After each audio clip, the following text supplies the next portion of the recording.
దానివల్ల మనకి ఉపయోగం ఇక్కడ గాలి వర్షాలు చాలా వెరీ గుడ్. కూడా ఏం చేశాడు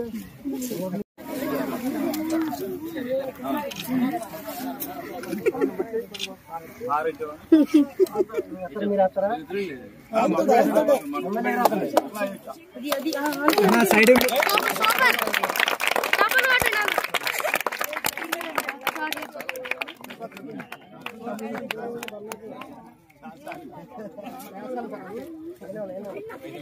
మొత్తం కంప్లీట్ చేయాలి.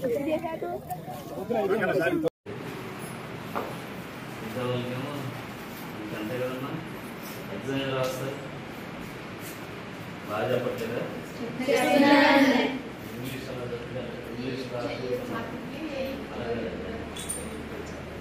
అది వాళ్ళ టెన్త్లో చదవకపోతే ఇచ్చిన ఇంగ్లీష్ చదవకపోతే ఎగ్జామ్ రాస్తారు. మీనింగ్స్ వేరైనా సరే ఇంగ్లీష్ చదవాలి కదా. మీనింగ్స్ వాళ్ళకి అర్థం అవ్వకపోయినా ఇంగ్లీష్ చదవాలి కదా. అదే 5th క్లాస్ ఇంగ్లీష్ మీడియంలో తీసుకెళ్తే దాన్ని అక్కడికి చదువుతారు. మీనింగ్స్ మారిపోతాయి తెలుసా. మనం ఆగి చదివితే గ్యాప్ ఇచ్చి చదివితే మీనింగ్స్ మారిపోతాయి తెలుసా ఇంగ్లీష్లో. అంతేనండి.